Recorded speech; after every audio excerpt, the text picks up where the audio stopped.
Welcome to the Ricky Mathews Show. I'm glad that you're here with us on 103.1, but some of you are listening on Facebook or YouTube or your favorite podcast or on SuperTalk TV.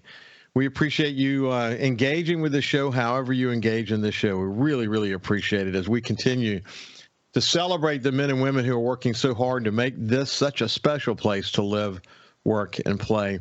You know, I often do a review of past shows over the last couple of weeks, and I won't do that today, but I would really encourage you to go to the SuperTalk Gulf Coast page, or SuperTalk Mississippi page, or to the Ricky Mathews Show page on Facebook or YouTube, and take a look at the guests that we're having. Just a long list of incredible people who are contributing in such a great way. You know, when the pandemic hit, we were doing these hour-long conversations, and when the pandemic hit, things were kind of happening fast and furious, and we did actually a lot less hour-long conversations. We did a lot of 30-minute conversations. So we'd have Dr. Conger, who's an infectious disease doctor from Memorial. We'd have him for a couple of segments, and then we'd have someone else in the community talking about the COVID situation and whatever. What we tried to do over the past couple of months is to try to get back to hour-long conversations. And we'll still have 30-minute segments, and half one show, half one person, half of a show with one person, then the other half with someone else. But for the most part, we're going to try to move more back to hour-long conversations, because that's, you know, when I formed this show, working with SuperTalk, I wanted to have longer conversations. Radio and lots of media today is all about sound bites. Even as you see, social media is moving more toward reels. You know, they want it to be quick, down and dirty. But you can't learn a lot if you just do it in sound bites. And so what I try to do is have a lot deeper conversations with my guests, and hopefully, you know, sometimes I never know where the conversation is going to go, but just bring a smart, experienced person into the conversation. And let it go where it's going to go. So that's exciting that I had that opportunity. And of course, I looked just a second ago because I was talking to my next guest about some of the some of the numbers. But I noticed, in fact, that in one recent post that the reach on that post compared to the post before was up 571%. So people are engaging with the show. The other thing I mentioned, that when I posted about the change of the name of the show, over 3,000 people engaged with it, which is really incredible, actually, for a local show like this. So people are paying attention. We really appreciate it. And, again, I hope you're enjoying these longer conversations. You know, I can't think of a better person to have a long conversation with, because it's something that I am very committed to, and that is a sort of a lifelong journey to stay healthy, than my friend Robby D'Angelo, who is a human optimization coach. He does lots of things, does corporate strategic work. His capabilities have grown over the last 2 or 3 or 4 years. And I'm pleased to have him back here on SuperTalk. On SuperTalk for sure, but on the Ricky Mathews Show. How you doing, Robby? I'm great, Ricky. Thank you so much for having me on today. I'm really excited to be here today and have an in-depth conversation with you. Yeah, it's exciting. Hey, listen, the readers of SuperTalk Mississippi News and listeners of this show and listeners of the other shows that we have across the state know that we're launching a new strategy, and it is of thought leaders across the state, a bunch of them from coastal Mississippi. I'm really glad to hear. Now, Robby is from coastal Mississippi, and he still does work in coastal Mississippi, but he's actually living in Florida now. And so he's got a broader perspective, but he is now going to be, in fact, he is now a new thought leader for SuperTalk Mississippi News. And you'll be hearing more of him here on this show and the statewide shows as well. But I'm just thrilled that he's in the fold now, because if you're in the corporate business, in the corporate world, Robby has something to offer you. If you're just trying to improve your own health, your own mental framework about how you approach your own health, but both mentally and physically, Robby's got a lot of experience in that realm. So congratulations, Robby. We're thrilled to have you.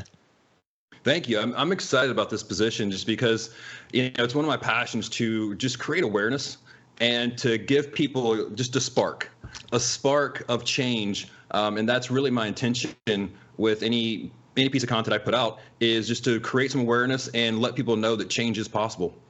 Yeah, that is for sure. People can go to supertalk.fm to read your column. What you do is you go to supertalk.fm. You can go to news, and then there's an opinion button. You can click on that. Now, most of the in fact, all of the thought leader columns will be going into the featured area, but so you'll be able to see it in a couple of different areas. But I encourage you to go read it. But just in a nutshell, what did you write about, Robby? Yeah, this most recent article I published, it is May. So May is Mental Health Awareness Month. And it's mental health for me has been a huge part of my business and also my personal life as well. It's been a challenge for me to overcome and to learn so much. I was on the board of directors for the Mental Health Association of Mississippi for a while. So my article this month focused on, the importance of education and reducing stigma around mental health, but also introducing this new term of mental fitness, which is just like your physical fitness. It's your ability to become stronger and more resilient in your mental health. Well, I'm not surprised you wrote about that. Just one quick point. Robby and I are pre-recording this because this is when we could get together. So I think it's going to be running on Tuesday, June the 6th. So you can, obviously it will be published in May, so you can go back and take a look at that if you'd like. But sounds like a great column. There's a lot of fodder to write about, though, isn't there, Robby? So much, especially when I opened this article. I knew some of the stats, but when I opened up this to start writing about this article, and I started researching the current statistics around mental health in America, even though I would say the awareness is higher, the statistics are also higher. And that's not necessarily a good thing. We're still struggling more now than ever with mental health. And so it was just a really good opportunity for, us to be able to put out a piece of content to hopefully, especially in the state of Mississippi, where we are a little bit lower when it comes to mental health assistance, mental health help, to be able to hopefully create a little bit of change in that arena. Robby, it's been unfortunate, that I think America in general is struggling with this notion of mental health. And this has been going on for many, many, many years. But I've had a string of conversations from teen suicide to violent crime and many points in between. We've talked a lot about what's happening on I-10 heading into New Orleans. But it's interesting. No matter what the topic is that's challenging us, there are aspects of it that always lead back to mental health. And at some point, our nation's really got to get his arms around this one because, I think oftentimes the mass shooting that we're seeing in America links in some ways back to mental health. There's just some big challenges here. But, the reality is I think everyone's got some challenges. You and I have talked about this before. You never know what someone's going through. The most stable looking person in the world could have all kinds of turmoil going on inside.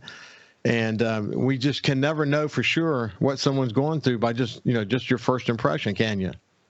Never. And that was actually one of the lines I put in the article was, look, if you're alive and conscious in this world, then you have to be aware of your mental health because you're going through it in some way, whether it be your anger management, your ability to handle stress, how you show up in the workplace, how you show up in your relationships.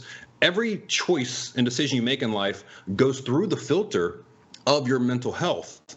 So we all have to deal with it in one way or another. And yes, when we look at the problems we're having as a country, the problems we have in coastal Mississippi, and Mississippi in general, so much of it has to do with mental health. And one of my big passions is, hey, let's stop fixing the symptoms and start addressing what's causing the symptoms. And that's really, really a big passion of, one of the areas I'd love to make more of an impact in.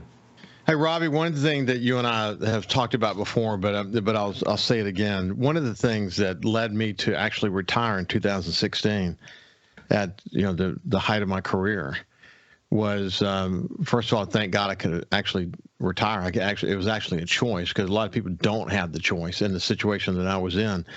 But I had been burning the candle at both ends for many years. A CEO for 16 years and, going through Katrina and the oil spill and then massive change in our industry.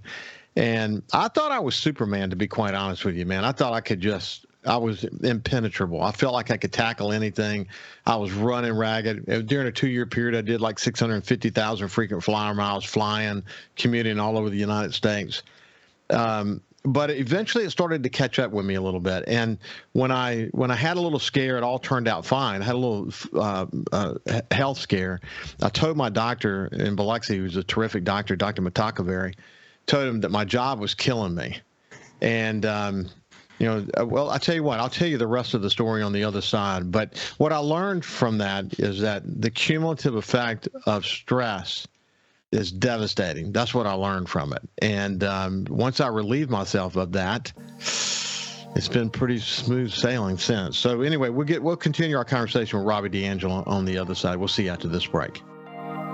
Welcome back to the Ricky Mathews Show. I have my friend Robby DeAngelo with us, and we were talking about mental health and health in general when we went to break. And I was sharing my story that in 2016 I retired. And to be quite honest with you, I don't think I looked back. But what led to that, though, was a series of events that made me really get concerned about the cumulative effect of stress on my body over a long period of time. And there were things I wanted to do in my life. I wanted to be able to enjoy fishing and hunting and the outdoors with my grandkids. And I wanted Ann and I to be able to travel. And I wanted to be in shape and be happy and healthy. I wanted to be healthy. And I remember one time, Robby, I had responsibilities. When I was in New Orleans, I had responsibilities for companies in Alabama. And we would meet regularly in Meridian. It's kind of a halfway spot. And I remember I was on a conference call on the way there once, and I just felt pain in my arms the whole time I was on this conference call because it was a high, really tense meeting. And then I noticed that was happening a lot. I would just have, when I was really high stress, I just felt pain. It's like, I don't know how to explain it. I mean, it wasn't a heart trouble or anything. Just, I felt the tension of, rising stress. It hurt, made my body hurt, to be quite honest with you. And one thing led to another. Ultimately took me to the doctor, a bunch of tests just to make sure everything was okay. And that's when I said to my doctor, I think my job is killing me. And the truth is, it probably was, Robby. I mean, the truth is the cumulative effect of being a CEO and all the stress that comes with that, and with the digital tsunami eating up media companies and being at the sort of the forefront of all that, it was having a cumulative effect. But the truth is, stress is a killer. I mean, it is an absolute killer, isn't it, my friend? So we know by science that inflammation is the number one cause of aging and disease.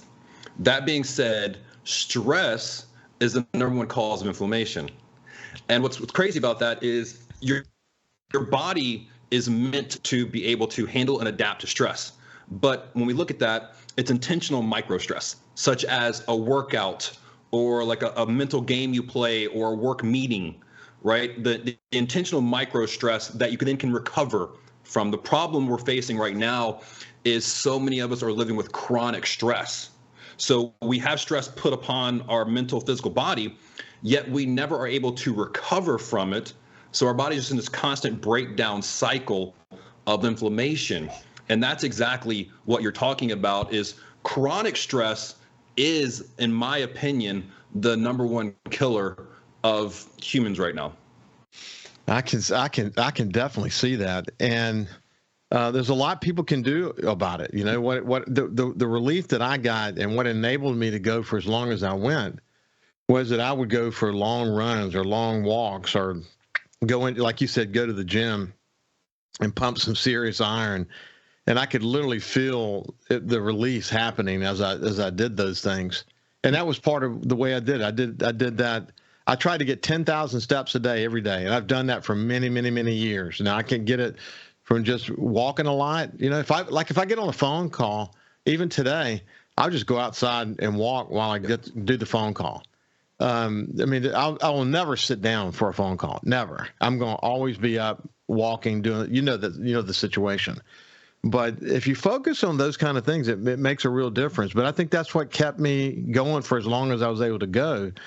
That I was really focused on my physical health. And so when my physical health started to get impacted, I was so aware of it. I mean, just so unbelievably aware of it that didn't feel, that's not normal. I would think to myself, I gotta I got to watch that. That I don't like the way that feels. And people have these little anecdotes all the time that they sense and feel, and they don't react to. They hope that it will go away, but oftentimes it doesn't go away. And they better pay attention to their body, don't you think? Well, what you just spelled out right there is one of the the biggest problems we're facing right now is when it comes to our health. 90% of the time, we're reactive. Something goes wrong, we feel something isn't right, or a medical exam, blood tests come back showing us a warning sign, and then we do something to address the problem.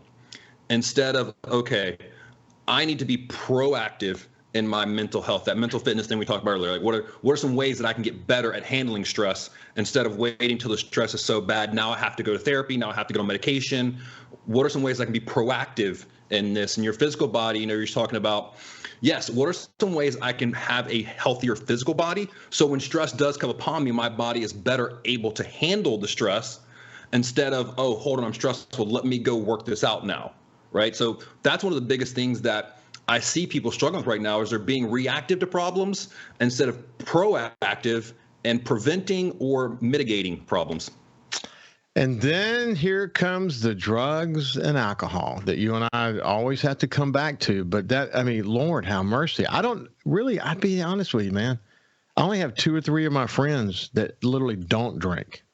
Mm-hmm. The rest drink something. Maybe it's kind of weekend binges or, some drink every day. And you look, yeah, and you and I've talked about this before, but the impact on your body of just a glass of wine or 2 a night is incredible. It affects your sleep. It hurts you. Yeah, look, there's studies on both sides. Some studies will point to, hey, a glass of wine a night is not that bad for you. They talk about like the Italians and the French, how they live longer and blah, blah, blah. But if we really think about it, we're putting a toxin into our body. So if we're already in an inflamed state from stress and we're putting another toxic that causes inflammation on top of that, where do we think that's going to go? And honestly, that's why most people drink, is because they're having some anxiety, they're having some stress, and they're trying to calm that down, which, yes, it is a Band-Aid, and it does make you feel better in the moment, but the cumulative effects of that are far more damaging than we think. It is. In your clientele, at least maybe some of the circles you run in and their friends, how often do you actually see overuse of drugs these days? Drugs is a prevalent problem, especially we're seeing some rises right now in Mississippi with some people that, you wouldn't really think. And they're struggling with it because we're living in this fast-paced, rapidly changing world that stress is at an all-time high. Relationships are at an all-time low.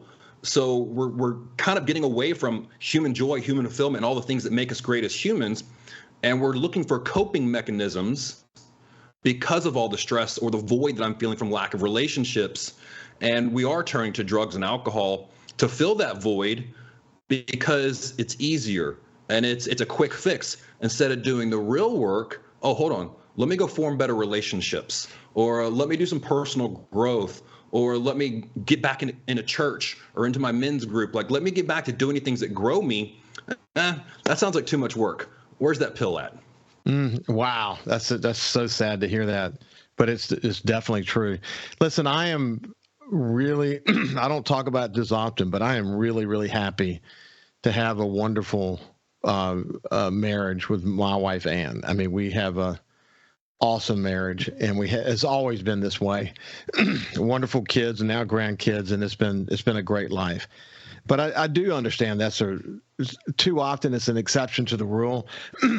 People having relationship issues, whether it be in a marriage or not.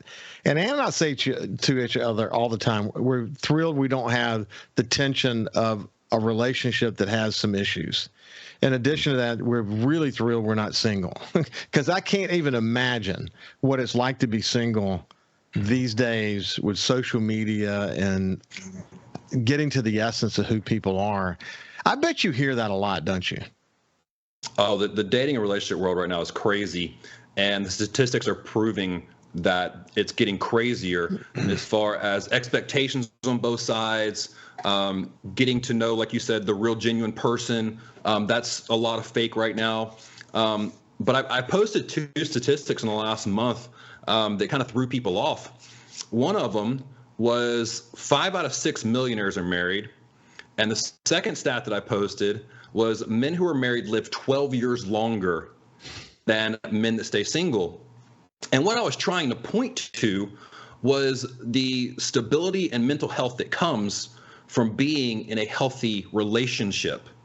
And that why that's so important. Even when we look at longevity studies, the areas around the world that have lived the longest, that have the longest lifespan, all of it points back to healthy relationships. That's why that's such a big topic that I always talk about, is because if we're looking at health, like you and I always talk about, relationships are the number one variable to improving your health. Yet we spend zero time ever learning about how to have healthy relationships. And we wonder why we don't have healthy relationships. Wow. I mean, listen, and I tell you, I'm going to ask you, what are some of the challenges that you're hearing from single people who are trying to have relationships in the social media world these days? I can't really even imagine. And I haven't done much research about it. I just know that it's, from time to time I'll read something that tells me it's a challenge, because people present something, on social media, but who they really are is something totally different. And getting to the essence of that, it's got to be crazy difficult. Hey, listen, when we come back, we'll continue our conversation with Robby DeAngelo. Welcome back to the Ricky Mathews Show. I have my friend Robby DeAngelo. And like I said, I never know where the conversation is going to go. But what's interesting about Robby is he has such a wide range of clientele and in terms of age group, female, male. Lots of feedback he's given to people. That's what he does for a living. So he's in a unique position to be able to see the trials and tribulations of being married and being single. What was that? I think you shared this during the break, the stat about men who want to be married versus women who want to be married. Share that stat with the audience. Yeah, this is actually the first time in human history that about 20 to 30% more men are looking for marriage than women, which is a complete reversal from the way that stat used to read. That is so interesting. So talk to me about the frustrations that single people have trying to define the right person in this new world? The frustrations, while they're worded different, are pretty much the same on both sides. We're hearing phrases like lack of commitment, and one of the big problems is just too many options. We live in a world of endless options with a swipe, so that's the real problem there. The sexes don't know how to communicate with each other, which has been a problem since the beginning of time.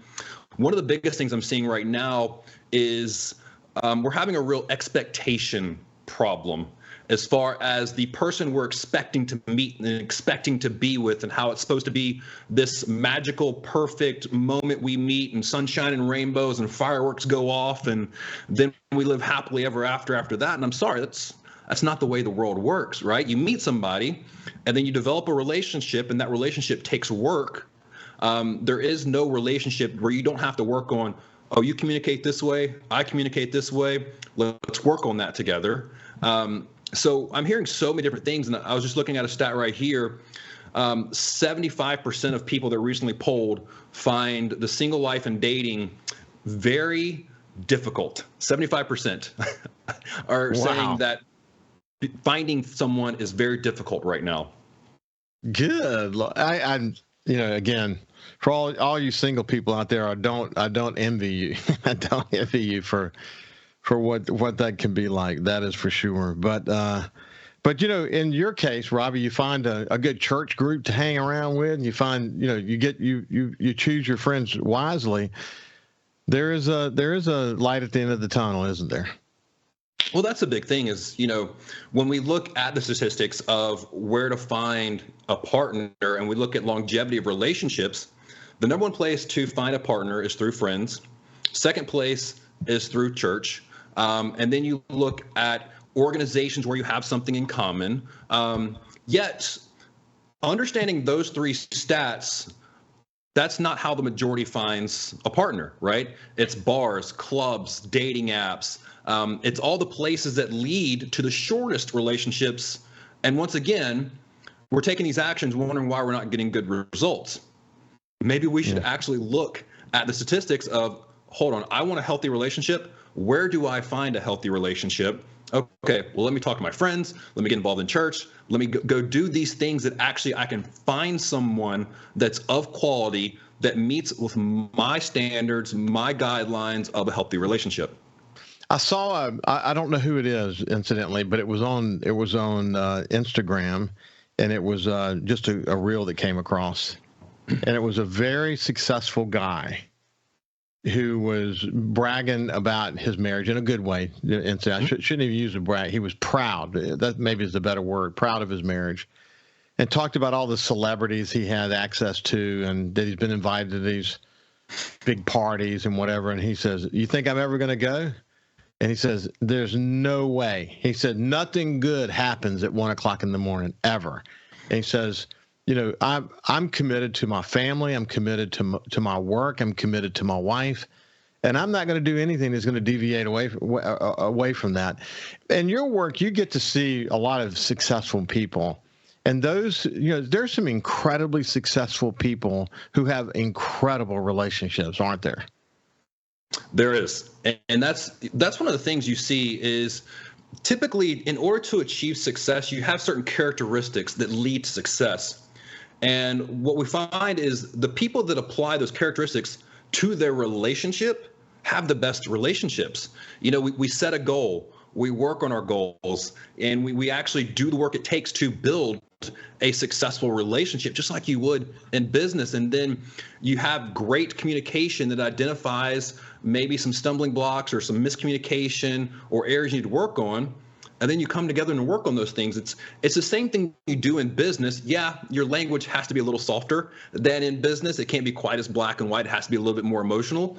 But those same characteristics it takes to build a successful business or be successful at anything in life, you have to apply to your relationship too. And that's why we see that carryover. But we also see what happens when people do that is their success actually multiplies because of the healthy relationship.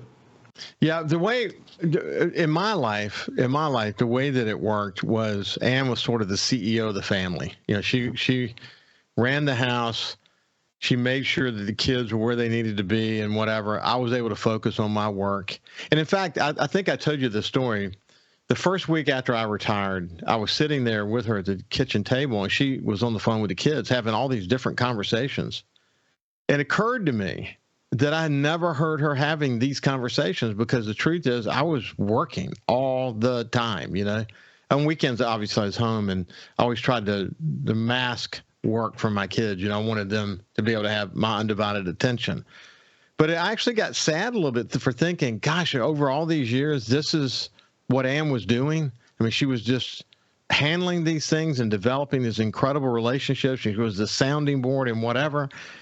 And man, I often thought to myself that one of the reasons I was able to find success in my career was because of Ann, because she just was able to help in so many different ways. And wow, there's two is better than one. That's what I got to say about that. Two is better than one. 100%. And what you realized was she took care of so many fires and problems where if your work attention was divided like that, and you're really stressed out and overwhelmed with home stuff, then it's really hard to deliver in the work environment. You have to have this, and I hate using this word because work-life balance is something that it doesn't really exist. We just have to do our best, but you really have to find that between work and home. And yes, that is why two is better than one, because now we can divide responsibilities, we can divide roles, and we can divide and conquer this situation that we're in between having a healthy life, but also having a healthy professional life. And 100%, you always hear like expressions like it takes a tribe and more the merrier. But when it comes to a family, yeah, a solid nucleus family where people are working together for a common goal is always going to have better results. What's interesting as a publisher, sometimes we would do things that would not make people happy. That's just part of being a newspaper publisher. And once, more than once, obviously, but one time in particular, very significant, I got a death threat. And I got more than one in my career, but one was pretty profound. And so FBI and others advised us. And at the time, my assistant was Karen Shook, because she lives up in North Mississippi. She was absolutely terrific. But what we had to do is, like, when Ann or the kids would go anywhere, she would always check in with Karen and let her know exactly where she was going to be at all times. I mean, just think about that for a second. I mean, it was like this halo over all their activities, just to make sure that everybody was going to be safe. They didn't check in, then reach back out and make sure that everything is okay.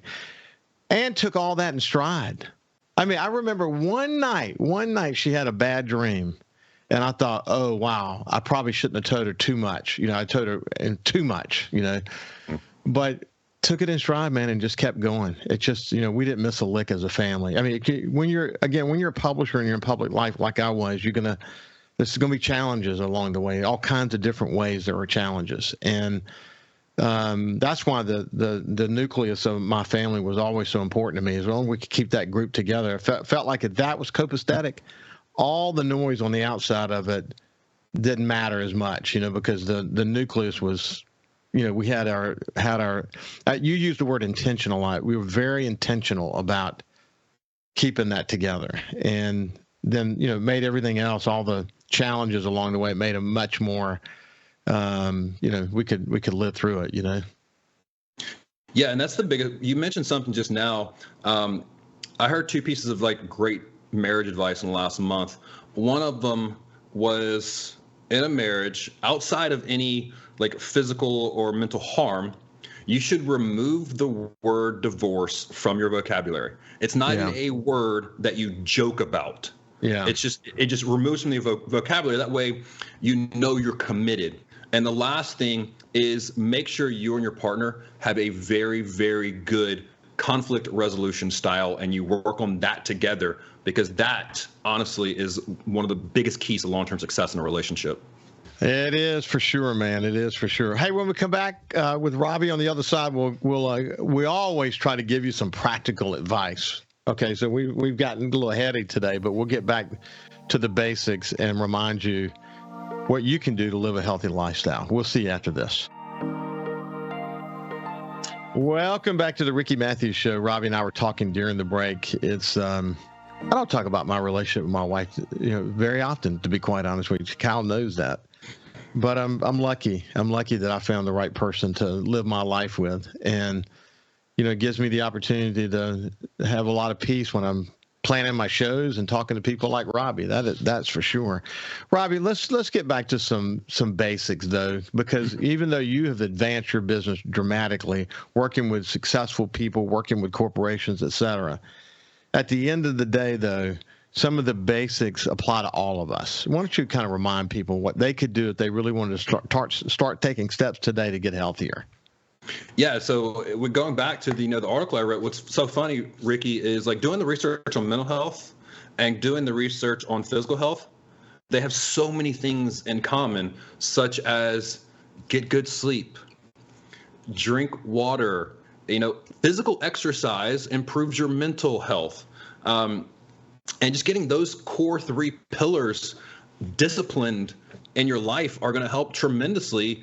And then incorporate things in your mental health, such as, I would say, honestly, the biggest thing is, if you take away one thing from the show today, instill a growth mindset into your life, where you're always looking at challenges and problems as an opportunity to get better, and you're never stagnant. This is not who I am for the rest of my life. I always have the opportunity to get better at just who I am as a person. And I would say that, if you can just get those four things started today, your life will dramatically change for the better. I would add one thing, is that if you drink alcohol at all, go alcohol free for a period of time. Just do it and see how it makes you feel. You will be amazed at how it helps you. But you got to, isn't there a period of time you really, 30, 60, 90 days that you really got to commit to it to really be seeing the benefit? What would you say as far as that advice is concerned? Yeah, it definitely at least 30 days. The first time I did that was actually one of the times I was getting ready for a bodybuilding competition, and I went 90 days without alcohol. And just the mental clarity that came from that, the mornings you wake up when you're not tired and hungover and you're actually productive during the day, you start to notice all these benefits. And I'll tell you, one of the biggest things that you notice is when you're not using alcohol as a crutch for the voids and the stresses in your life, you actually have to start dealing with those things. And by dealing with those problems in your life, now you're presented the opportunity to actually make them better instead of just drinking them away like so many of us do. And just ask yourself that question: what would my life be like if I actually solved the problems that cause my drinking? Explore that topic for a little while and see what you come up with. And a lot of people won't admit if they drink regularly, they don't admit that they even have a problem. But what they're doing is creating a false situation by drinking. 100%. Even when you look at research based around alcoholics, not calling people an alcoholic, but like when you look at that research, it always goes back to a story of pain, a story of trauma, that they started drinking in the first place, and then it just kind of, multiplied from there. So getting to that original story, that original trauma of why this started in the first place, and the same thing with most drug addictions, now we're getting to the root of the problem instead of the symptom, which, is the drinking, actually. It is, for sure. I've got friends that, man, I love them to death, but, I mean, they can't, to do anything. They're going to go drink some beer, It's such a social thing, though. I mean, when you think about like the way we're raised, especially in South Mississippi, everything we go to, like I was talking to some people here in St. Pete about that a couple weeks ago, like what activities do people do like when they play with their friends that it's not alcohol involved? Like going to a baseball game, hey, we're going to tailgate and drink before the game.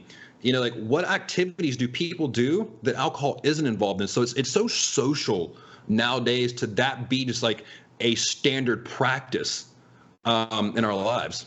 I saw this thing on Instagram. In fact, I saw it this morning. A woman says to her husband, you probably have seen it, but a woman says to her husband, babe, shouldn't we take a shot of tequila before we go? And so we'll have a little buzz when we get there. And he looks over at her and says, sweetheart, we're only going to Walmart. But it's funny, but it's also sad at the same time, isn't it? It's one of those things that it's sad but true. There's so many people like that can't be social without a little lubricant known as alcohol. They can't go be around their family without having a drink or two first. Instead of asking ourselves, like, why do I need a drink to go be social? Okay, my social anxiety, why don't I solve that problem instead of having to depend on this, crutch every single time? Hey, one of the things, just one other piece of advice, because you do a lot of this as well, but when I go for my long walks, 2 to 4 mile walks, I've got several YouTube channels that I'm going to listen to. And if I get caught up in it, I don't even wake up from the YouTube until I'm done with my walk. I don't even realize I've done my walk. I mean, you've done that as well. But we're out of time, Robby. We'll be having you back on regularly. Congratulations for being a thought leader for SuperTalk Mississippi News. We'll look forward to hearing from you and reading what you have to say. And until the next time, my friend, keep up the good work. Thank you so much, Ricky. It's been a pleasure, and I can't wait till next time. You bet. You bet. Have a great day, and we'll see you tomorrow.